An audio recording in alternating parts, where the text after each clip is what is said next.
ముందుగా చేరువచ్చినటువంటి మీ అందరికీ మన ప్రభువును మన రక్షకుడైన యేసుక్రీస్తు ప్రభుల వారి అతి పరిశుద్ధమైన సుందరమైనటువంటి నామంలో నా యొక్క హృదయపూర్వక వందనాలు తెలియజేస్తున్నాను. దేవుని వారలారా, మరి ఈరోజు హన్నా జీవితంలో నుండి కొన్ని విలువైనటువంటి దేవుని యొక్క పాఠాలు మనం నేర్చుకుందాం. వాక్యబందు రాయబడినటువంటి భక్తుల జీవితాలను మనం ఆలోచించడం ద్వారా ఒక విజయవంతమైనటువంటి జీవితాన్ని మనం జీవించడానికి మనకు అవకాశం ఉన్నది. దేవుని యొక్క ఆశీర్వాదాన్ని, దేవుని యొక్క దీవెనను పొందుకొనుటకు మన వ్యక్తిగత జీవితం కానివ్వండి, కుటుంబ జీవితం కానివ్వండి, ఆశీర్వదింపబడుటకు, అనేకులకు మాదిరిగా ఉండుటకు దేవుడు మనకు సహాయం చేస్తాడు. ప్రియులారా, మరి మనలో అనేక మందికి హన్నా ఎవరో తెలుసు. హన్నా స్త్రీనా పురుషుడా చెప్పండి? హన్నా స్త్రీనా పురుషుడా చెప్పండి? స్త్రీ. ఓకే. ఎందుకంటే మనలో చాలామందికి హన్నా అనే పదమే వినుండరు, చాలామంది చదివి ఉండరు. కాబట్టి మనం ప్రతిరోజు దేవుని యొక్క వాక్యాన్ని చదివేవారుగా ఉండాలి. ఈ రోజుల్లో క్రైస్తవ్యం ఎలా ఉందంటే, వాళ్ళకి నచ్చినటువంటి మాటలు మాత్రమే చదువుకుంటూ ఉంటారు. ఆశీర్వాదానికి సంబంధించినటువంటి వచనాలు మాత్రమే చదువుకుంటూ ఉంటారు. దీవెనలకు సంబంధించిన వచనాలను మాత్రమే చదువుకుంటూ ఉంటారు. వారికి నచ్చినవి చదువుకుంటూ ముందుకు వెళుతుంటారు. చాలామంది వారి గృహాల్లో క్యాలెండర్స్ పెట్టుకుంటారు. దేవుని వాక్యం కలిగినటువంటి క్యాలెండర్స్ పెట్టుకుంటారు. ప్రతిరోజు ఒక దినములో ఉన్నటువంటి ఆ వచనాన్ని చదువుకొని దానితో సంతృప్తి చెంది ఈరోజు నేను బైబిల్ చదివేశాను అనే ఒక ఆలోచన కలిగి ముందుకు వెళుతూ ఉంటారు. అలాంటి వారికి దేవుని యొక్క వాక్యంలో ఏముందో ఎప్పటికీ కూడా తెలియదు. ప్రియులరా, మనకు నచ్చిన మాటలు చదువుకోవడానికి, మనకు ఆశీర్వాద వచనాలు ఎక్కడున్నాయో చదువుకోవడానికి, తెలుసుకోవడానికి దేవుడు వాక్యాన్ని రాయించలేదు. దేవుడు 66 పుస్తకాలతో కూడుకున్నటువంటి గ్రంథాన్ని మన చేతికి ఇచ్చాడు. మన చేతిలో ఉన్నటువంటి ఈ బైబిల్లో ఎన్ని పుస్తకాలు ఉన్నాయి చెప్పండి? ఎన్ని పుస్తకాలు ఉన్నాయి? 66 పుస్తకాల సమ్మేళనమే బైబిల్. ఇందులో ఎన్ని నిబంధనలు ఉన్నాయి? 2 నిబంధనలు ఉన్నాయి. ఒకటి పాత నిబంధన, మరి ఒకటి క్రొత్త నిబంధన. మనం కేవలం మనకు నచ్చిన మాటలు చదువుకోవడానికి, ఆశీర్వాదానికి సంబంధించిన మాటలు చదువుకోవడానికి అయితే దేవుడు వాక్యాన్ని ఇవ్వలేదు. ఆదికాండం మొదలుకొని ప్రకటన గ్రంథం వరకు రాయబడినటువంటి ప్రతి సందర్భము మనకు తెలియాలి. ప్రతి సందర్భాన్ని, ప్రతి విషయాన్ని మనం చదువుకోవాలి, పరిశీలన చేయాలి. దానికి తగినట్లుగా మన జీవితాన్ని మనము మలుచుకోవాలి. దేవుడు మనిషికి ఇచ్చినటువంటి గొప్ప వరం ఏంటంటే, మన జీవితాన్ని మనము మలుచుకోవడానికి మనకు అవకాశం ఉంది. ఒక జంతువుకున్నదా ఆ అవకాశము? లేదు. ఆ తెలివి, ఆ జ్ఞానము, ఆ వివేచన, ఆ వివేకము జంతువులకు ఒకవేళ ఉండి ఉంటే ఈరోజు మానవ ప్రపంచం కంటే జంతు ప్రపంచం ఎంతో అభివృద్ధి చెందేది. అవునా కదా? కానీ సంవత్సరాలు గడిచిపోయినా కుక్క ఎందుకు రోడ్ల మీద నడుస్తుంది చెప్పండి? జంతువులు ఎందుకు రోడ్ల మీద నడుస్తున్నాయి? ఎందుకు అవి అభివృద్ధి చెందటం లేదంటే, వాటిని దేవుడు తన స్వరూపమందు తన పోలికలో సృజించలేదు. అయితే మనలను దేవుడు తన స్వరూపములో తన పోలికలో సృజించాడు. కాబట్టి దేవుడు మనకిచ్చిన వరం ఏంటంటే, మన జీవితాన్ని మనము డిజైన్ చేసుకునే అవకాశం మనకుంది. అంటే మలుచుకునే అవకాశము మనకు ఉంది. అది మనకు నచ్చినట్టుగా కాదు. మనకు నచ్చినట్టుగా మన జీవితాన్ని మనం డిజైన్ చేసుకుంటే ఒకరోజు ఆ జీవితం అనేది ఫెయిల్ అయిపోతుంది, విఫలమైపోతుంది. అయితే దేవుని వాక్యానికి తగినట్లుగా మన జీవితాన్ని మనం డిజైన్ చేసుకోవాలి, మలుచుకోవాలి, అలంకరించుకోవాలి. అప్పుడు మన జీవితము దేవుని దృష్టికి సువాసనగా ఉంటుంది, ఆకర్షించేదిగా ఉంటుంది, అనేక మంది కోరుకునేదిగా మన జీవితము ఉంటుంది. కాబట్టి ఈరోజు హన్నా యొక్క జీవితాన్ని మనం ఆలోచించినట్లయితే ప్రియులరా, హన్నా గురించి మనకు కేవలము ఒకే ఒక పుస్తకంలో 2 అధ్యాయాలు మాత్రమే రాయబడింది. 2 అధ్యాయాలు మాత్రమే. మొదటి సమూయేలు గ్రంథము మొదటి అధ్యాయము, 2వ అధ్యాయం మాత్రమే ఆమె గురించి వ్రాయబడి ఉంది. 2 అధ్యాయాల్లో రాయబడినటువంటి ఆమె యొక్క జీవితాన్ని మనం ఆలోచన చేస్తే, ఈరోజు క్రైస్తవ్యములో స్త్రీలకు కానీ పురుషులకు కానీ నేర్చుకోవాల్సినటువంటి పాఠాలు ఎన్నో ఉన్నాయి. ఈ 2 అధ్యాయాలు కలిగినటువంటి ఈమె జీవితము, మొదటి అధ్యాయములో విషాదం మనకు కనిపిస్తుంది, 2వ అధ్యాయములో సంతోషం మనకి కనిపిస్తుంది. విషాదముతో ప్రారంభమైనటువంటి ఆమె జీవితము సంతోషముతో ముగుస్తున్నట్లుగా మనం చూస్తున్నాం. దీనికి కారణం ఏంటి? ఆమె జీవితంలో ఏం జరిగింది? విషాదముతో, దుఃఖముతో, వేదనతో ప్రారంభమైనటువంటి ఆమె జీవితము సంతోషదాయకంగా ఎలా చేయబడింది?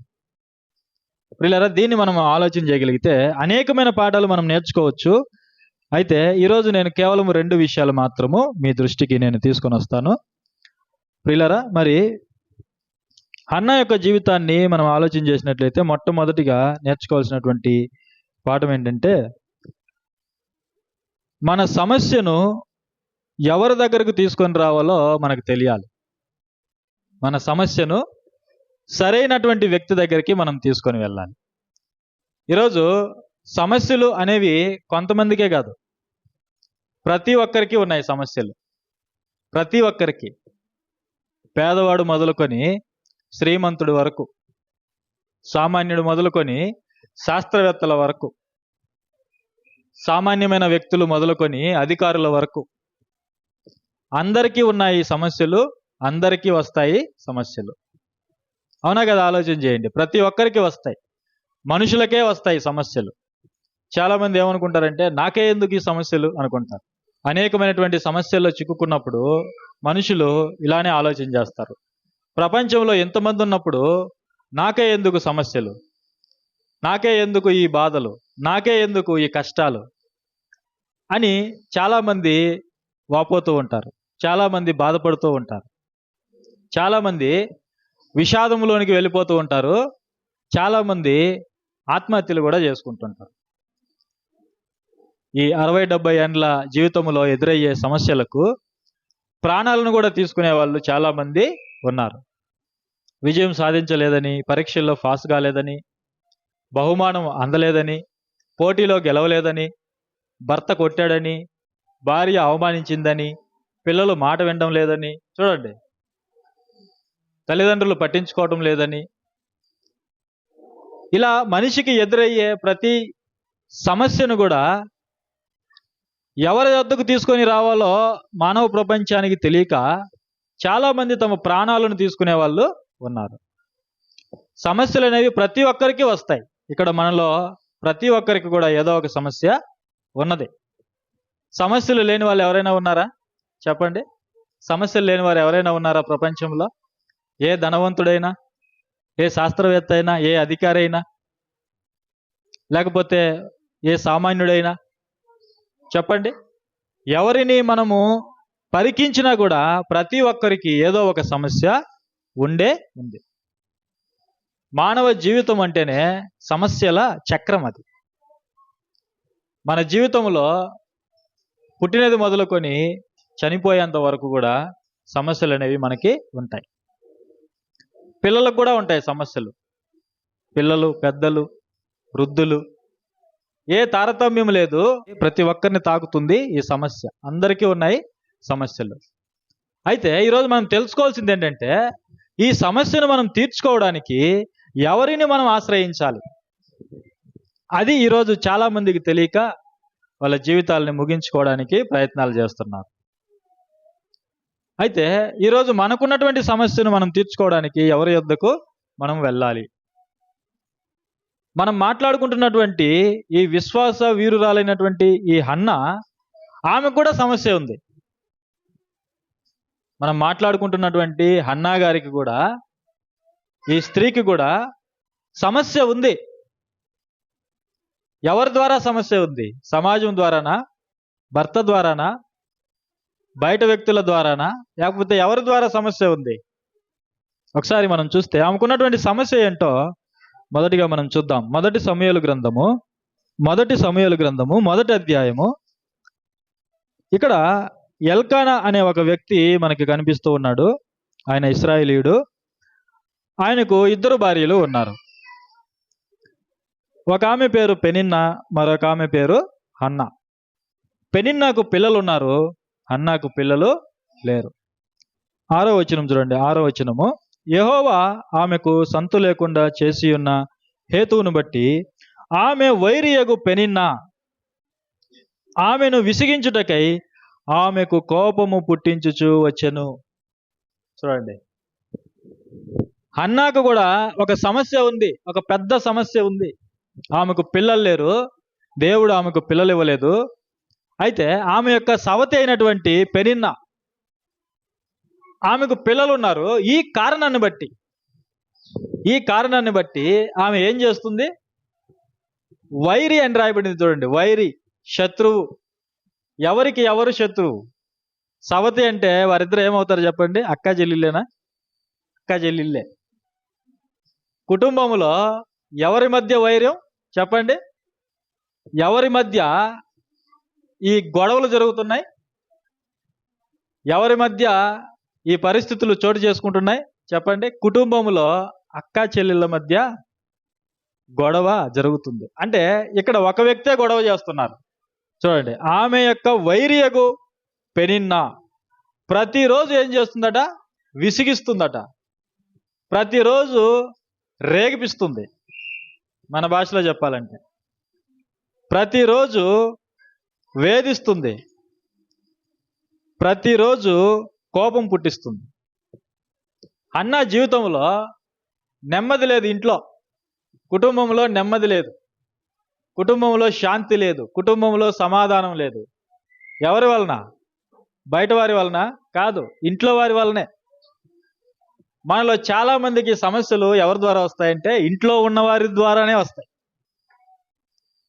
నిజం ఇది, బైబిల్ చెప్తున్నటువంటి పచ్చి నిజం.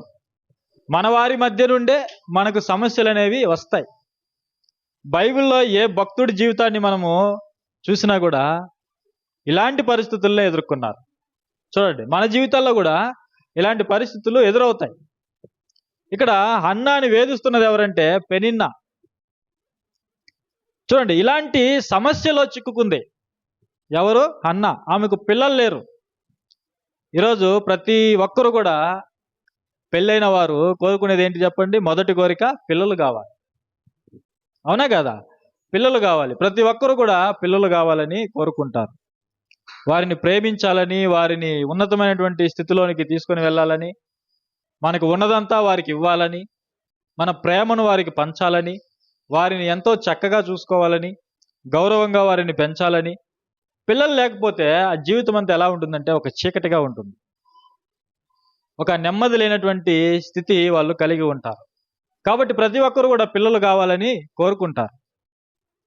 ఇక్కడ హన్నా జీవితంలో కూడా మనం అదే చూస్తున్నాము. అయితే దేవుడు ఆమెకు పిల్లలు ఇవ్వలేదు, తర్వాత ఇచ్చాడు. అయితే ఇక్కడ మనం చూస్తున్నప్పుడు ఈమె కూడా ఒక సమస్యలో ఉంది. ప్రతిరోజు విసిగిస్తుందట. ప్రతిరోజు నెమ్మది లేకుండా చేస్తుంది. ప్రతిరోజు కోపాన్ని పుట్టిస్తుంది ఇంటిలో.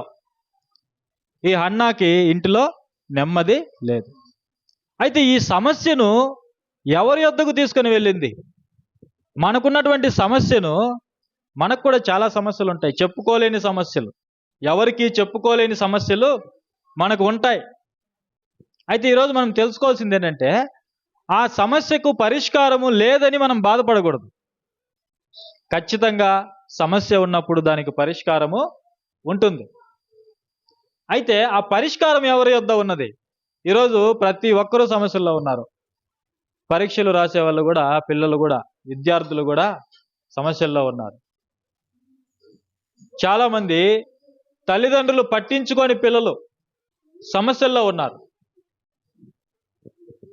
పిల్లలు తిరుగుబాటు చేస్తుంటే తట్టుకోలేక తల్లిదండ్రులు సమస్యల్లో చిక్కుకున్నారు. తల్లిదండ్రులు బాధపడుతున్నారు పిల్లలను బట్టి, తల్లిదండ్రులను బట్టి పిల్లలు బాధపడుతున్నారు. భార్యను బట్టి భర్త, భర్తను బట్టి భార్య, సమాజాన్ని బట్టి అనేక మంది ప్రజలు సమస్యలతో బాధపడుతున్నారు. అయితే నేను చెప్పేది ఏంటంటే, ఈ సమస్యలన్నిటికీ పరిష్కారం లేదని కాదు, ఖచ్చితంగా వాటన్నిటికీ పరిష్కారము ఉన్నది. అయితే ఆ పరిష్కారం ఎక్కడ దొరుకుతుంది, ఎవరి యొద్దకు వెళితే దొరుకుతుంది, దీన్ని మనము తెలుసుకోవాలి. ఈరోజు చాలామంది వృద్ధులు బాధపడుతున్నారు, పిల్లలు పట్టించుకోకపోతే. అనాథాశ్రమాల్లో వదిలేస్తే చాలామంది తల్లిదండ్రులు రోధిస్తున్నారు. అవునా కదా? చాలామంది రోధిస్తున్నారు, తల్లిదండ్రులు రోధిస్తున్నారు పిల్లలను బట్టి, వాళ్ళ జీవితాలను బట్టి. అయితే వీటన్నిటికీ పరిష్కారం ఎక్కడుంది? హన్నా జీవితంలో కూడా నెమ్మది లేదు, శాంతి లేదు, సమస్యల వలయంలో చిక్కుకొని ఉన్నది. అయితే ఆమె ఏం చేసింది? 10వ వచనం చూడండి. 10వ వచనం, బహు దుఃఖాక్రాంతురాలై వచ్చి యెహోవా సన్నిధిని ప్రార్థన చేయుచు బహుగా ఏడ్చుచు. ఎవరి సన్నిధికి వచ్చింది? ఆ మాట మనం అండర్లైన్ చేసుకోవాలి. ఎవరి సన్నిధికి వచ్చింది? యెహోవా సన్నిధికి, సృష్టికర్త సన్నిధికి, దేవుని యొక్క సన్నిధికి, దేవుని దగ్గరికి వచ్చింది. ఆమెకు ఉన్నది మామూలు సమస్య కాదు, చాలా పెద్ద సమస్య. ఆమె స్థానంలో ఎవరున్నా కూడా వారిలో చాలా మంది ఆత్మహత్యలే చేసుకుంటారు. వేదన ఒకరోజు కాదు, 2 రోజులు కాదు, ప్రతిరోజు వైరి వేధిస్తుంది, పెనిన్నా వేధిస్తుంది. ప్రతిరోజు చాలా మంది ఇలాంటి పరిస్థితుల్లో ఉంటే ఇక బ్రతకడం వ్యర్థమని ఏ నొయ్యో ఏ గొయ్యో చూసుకుంటారు. నిజం. కానీ దేవుని యందు భయభక్తులు కలిగినటువంటి స్త్రీ ఏం చేస్తుందో తెలుసా? దేవుణ్ణి ఆశ్రయిస్తుంది, దేవుణ్ణి సంప్రదిస్తుంది. దేవుని యందు భయభక్తులు కలిగి ఉండుట జ్ఞానమునకు మూలం. మనం ఎప్పుడైతే దేవుని యందు భయభక్తులు నిలుపుతామో దేవుడు మనకు మార్గాన్ని చూపిస్తాడు, నీకు ఆలోచన ఇస్తాడు, నువ్వు ఏ మార్గాన వెళ్ళాలో నీకు బోధిస్తాడు. మంచి బోధకుడని ఆయనకి పేరు, ఆలోచనకర్త అని ఆయనకు పేరు. ఇది మనం తెలుసుకోవాలి. మనకు వచ్చినటువంటి సమస్యను బట్టి నిరాశలో నిస్పృహలోనికి మనం వెళ్ళవలసినటువంటి అవసరత లేదు, కృంగిపోవలసినటువంటి అవసరత లేదు. ఎందుకంటే సృష్టికర్త మనకు తోడుగా ఉంటాడు, మనల్ని సృష్టించినటువంటి దేవుడు మనకు తోడుగా ఉంటాడు. ఇక్కడ జ్ఞానవంతురాలైనటువంటి ఈ స్త్రీ ఎవరిని సంప్రదించిందో తెలుసా? మనుషులను సంప్రదించలేదు, భర్తను కూడా సంప్రదించలేదు. భర్త ఆమెను ఎంతగానో ప్రేమిస్తున్నాడు. అయితే సమస్య భర్త తీర్చలేనిది. ఈ సమస్య, ఈమెకు వచ్చినటువంటి సమస్య భర్త కూడా తీర్చలేనిది. చాలామంది నీ కొరకు నేను ఏమైనా చేస్తాను అంటాడు చాలామంది, కానీ సమస్య వచ్చినప్పుడు పారిపోతారు, సమస్య వచ్చినప్పుడు పట్టించుకోరు. చూడండి, ఆమె ఒక యాజకుడిని సంప్రదించలేదు, ఒక పాస్టర్ని సంప్రదించలేదు. ఈరోజు చాలామంది పాస్టర్స్ని సంప్రదిస్తారు వచ్చినటువంటి సమస్యను తీర్చుకోవడానికి. పలానా చర్చికి వెళితేనే బాగా జరుగుతుందండి, పలానా భక్తుడి దగ్గరికి వెళితేనే బాగా జరుగుతుందండి, సమస్య పోతుందండి అనుకునే వాళ్ళు ఉన్నారా లేదా? ఉన్నారు. అయితే అలా మనం చేయటం ద్వారా మన సమస్యలకు పరిష్కారము దొరకదు. మనుషులను ఆశ్రయించటం ద్వారా మన సమస్యలకు పరిష్కారము దొరకదు. మనుషులంటే అందరూ ఉన్నారు. రాజులు వస్తారు, చక్రవర్తులు వస్తారు, పాస్టర్లు వస్తారు, సేవకులు వస్తారు, స్వార్థికులు వస్తారు, విశ్వాసులు వస్తారు. అందరూ మనుషులే. ఏ మనిషిని మనం సంప్రదించినా కూడా మన సమస్యకు పరిష్కారం అనేది దొరకదు. ఇక్కడ మనం తెలుసుకోవాలి, హన్నా దేవుణ్ణి సంప్రదించింది. వచ్చినటువంటి సమస్యకు ఎక్కడికి వెళ్ళాలో ఆమెకు తెలుసు. ఎందుకంటే ఆమె దేవుని యందు భయభక్తులు కలిగిన స్త్రీ, దేవుని జ్ఞానం కలిగినటువంటి స్త్రీ, దేవుని ఆలోచన చొప్పున నడుస్తున్నటువంటి స్త్రీ. ప్రియులారా, ఆలోచన చేయండి ఒకసారి. ఈరోజు మనలో ఎంతమంది మనకు వచ్చినటువంటి సమస్యను బట్టి, మనకున్నటువంటి ఇబ్బందులను బట్టి దేవుణ్ణి సంప్రదించే వాళ్ళు ఎంతమంది చెప్పండి? మనకు కష్టాలు వస్తే వాళ్ళతో వీళ్ళతో చెప్పుకుంటూ ఉంటాం, తెలిసిన వాళ్ళతో చెప్పుకుంటూ ఉంటాం, బంధువులతో చెప్పుకుంటూ ఉంటాం, స్నేహితులతో చెప్పుకుంటూ ఉంటాం. అవునా కదా? ఆ చెప్పుకునేదేదో దేవునితో చెప్పుకుంటే మన సమస్యలకు ఒక పరిష్కారం దొరుకుతుంది.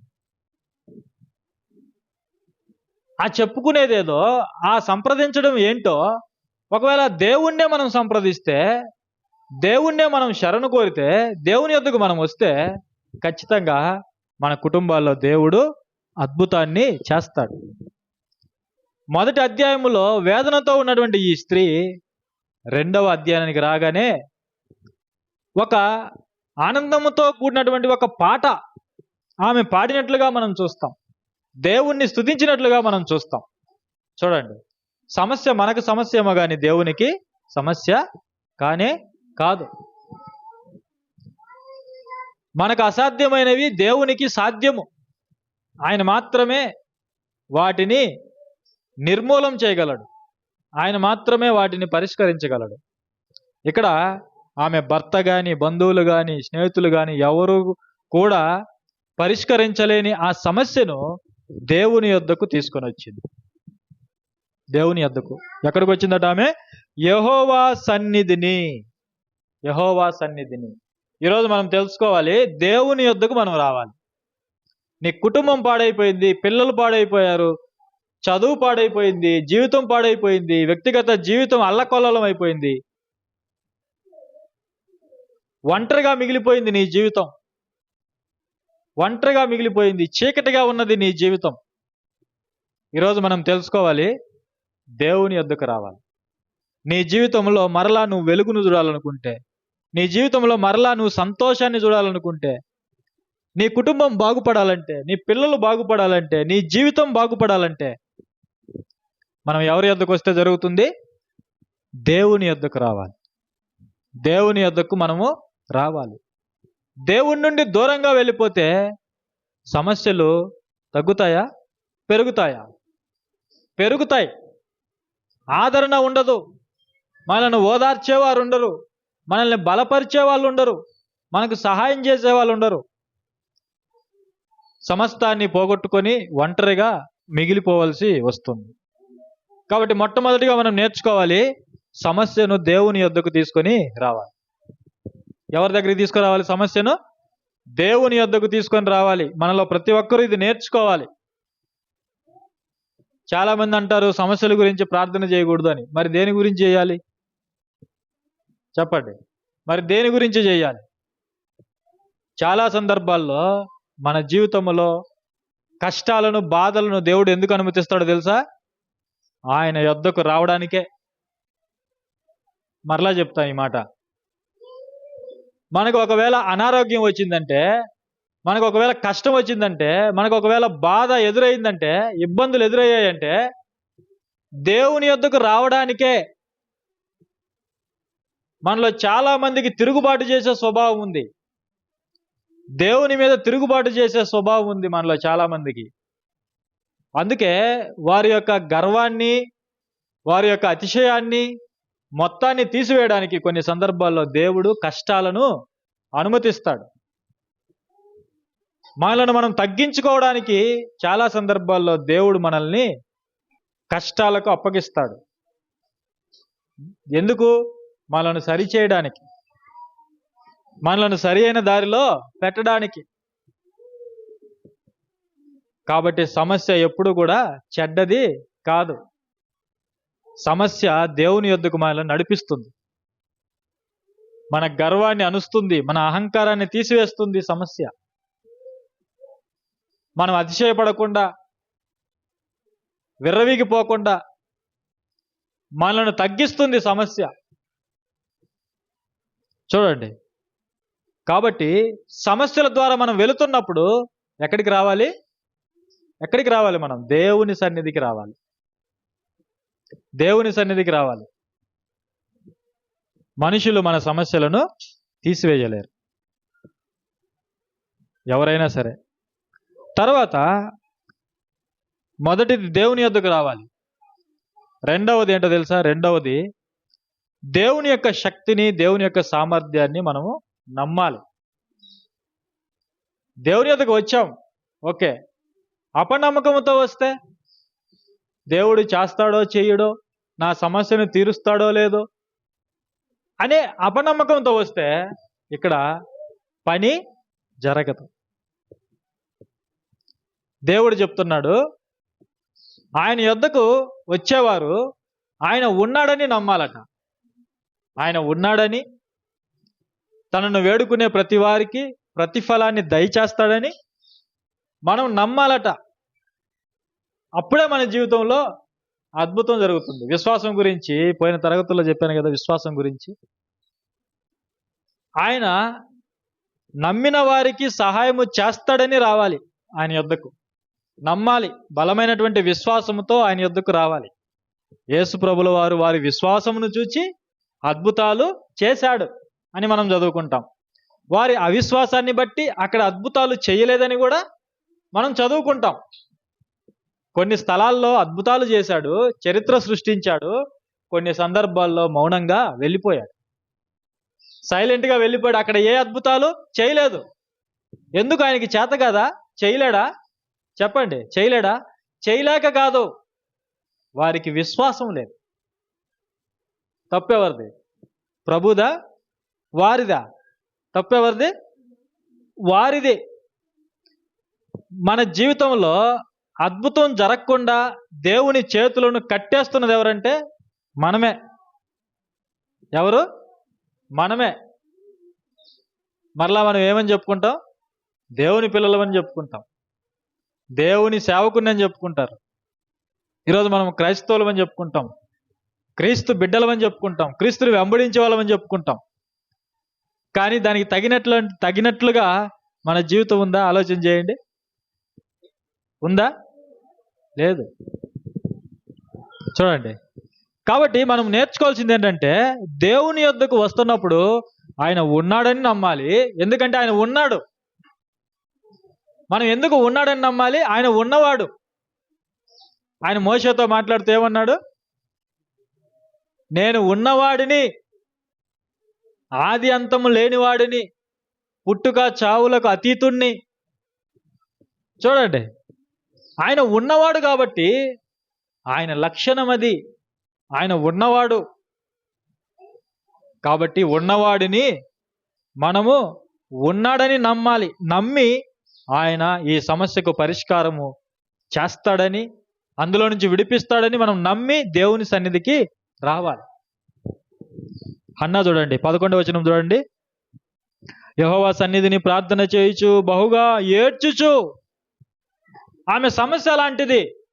ఆమె ఎందుకు ఏడుస్తుందంటే ఆమెకు వచ్చిన సమస్య లాంటిది. మనలో చాలా మంది ప్రార్థన చేసేటప్పుడు ఎలుగెత్తి ఏడుస్తారు, పెద్దగా అరుస్తారు. ఎందుకు? వాళ్ళకున్న సమస్య లాంటిది. వాళ్ళకున్నటువంటి సమస్య అంత బలమైనది.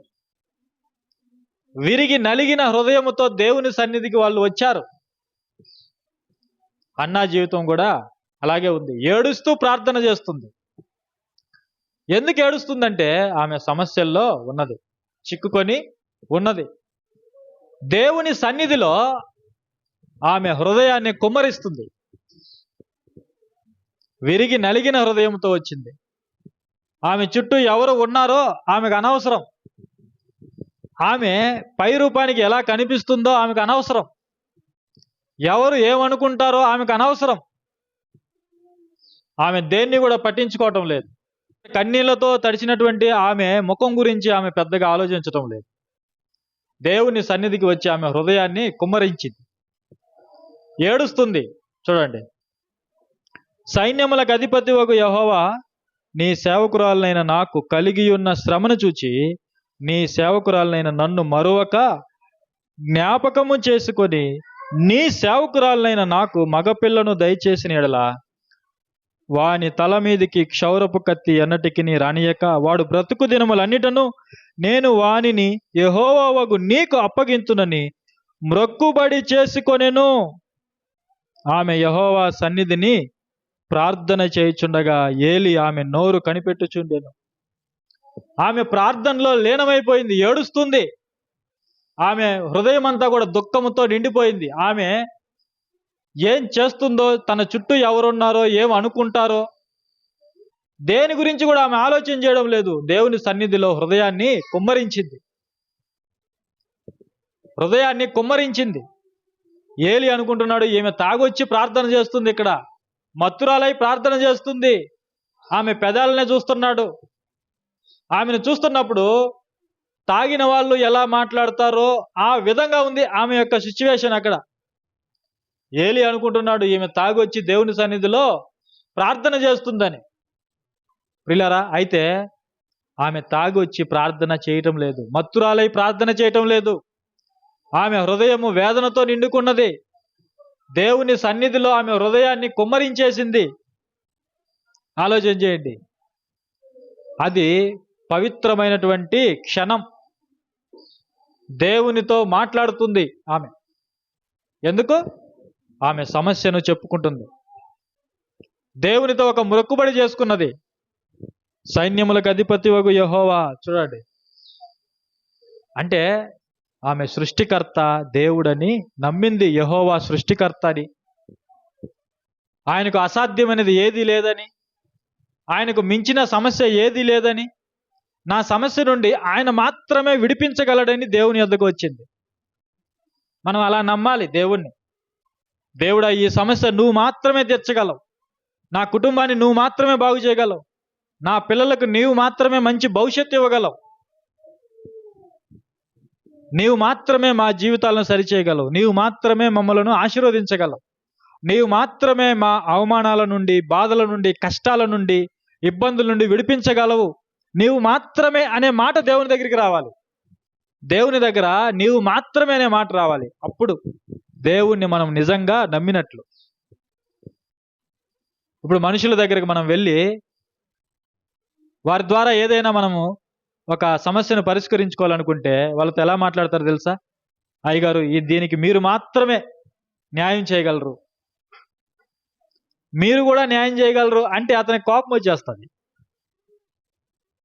మీరు మాత్రమే అని ఎప్పుడైతే అంటామో అతను ఖచ్చితంగా సహాయాన్ని చేస్తాడు. ఎందుకంటే మనం అతన్ని నమ్మాం. ఆ నమ్మకానికి రుజువుగా నీవే, నిన్నే అనే మాటలు మనం ఉపయోగిస్తాం. నీవు తప్ప వేరొకరు లేరు. ఇప్పుడు ఇక్కడ వచ్చినటువంటి సమస్య మనుషులు తీర్చలేనిది, దేవుడు మాత్రమే తీర్చగలడు.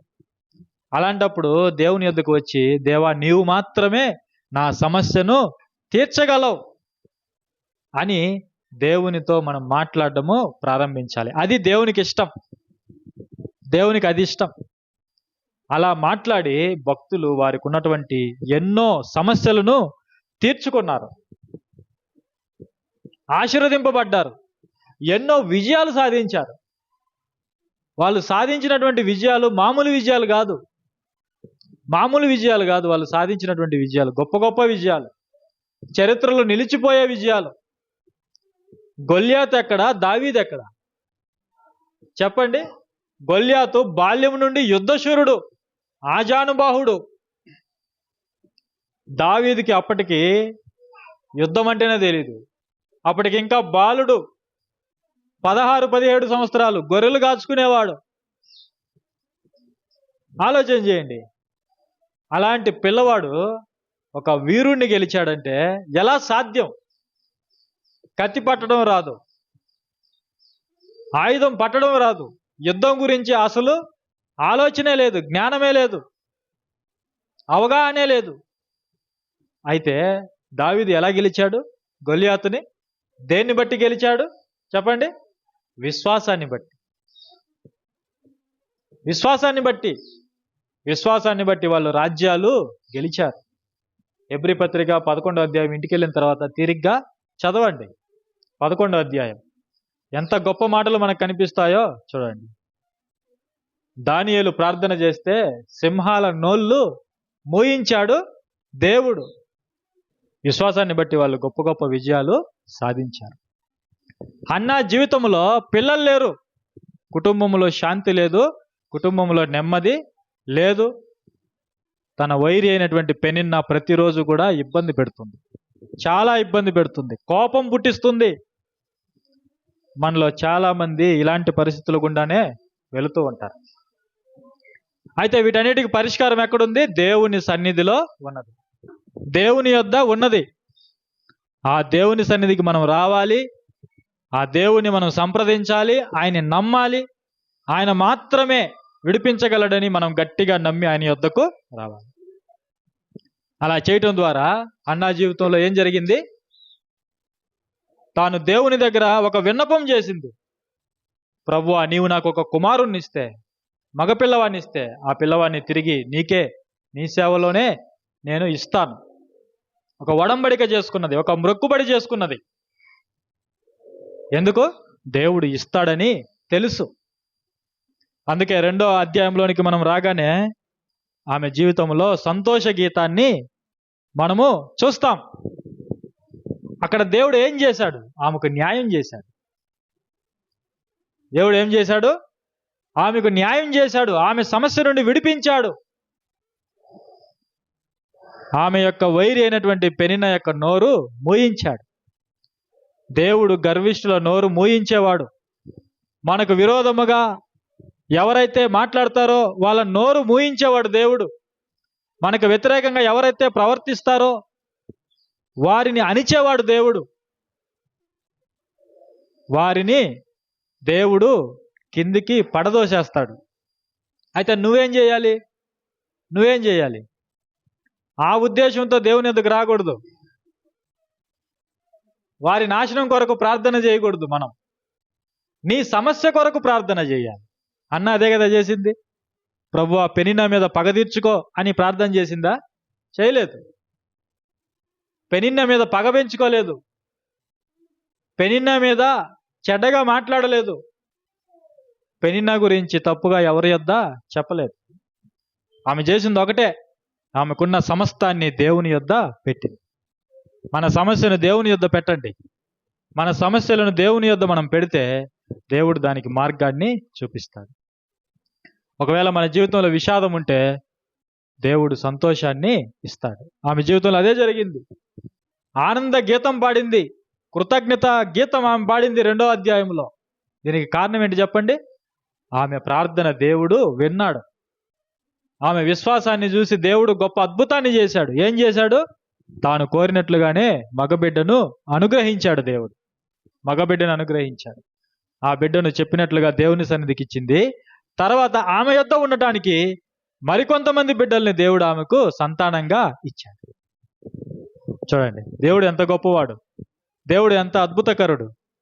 మన జీవితంలో కూడా మన సమస్యలను తీసివేసుకొని ఆనందముతో, ఒక ఆశీర్వాదంతో కూడుకున్నటువంటి జీవితాన్ని మనం సంపాదించుకోవాలంటే దేవుని యొద్దకు రావాలి, ఆయన ఉన్నాడని నమ్మాలి.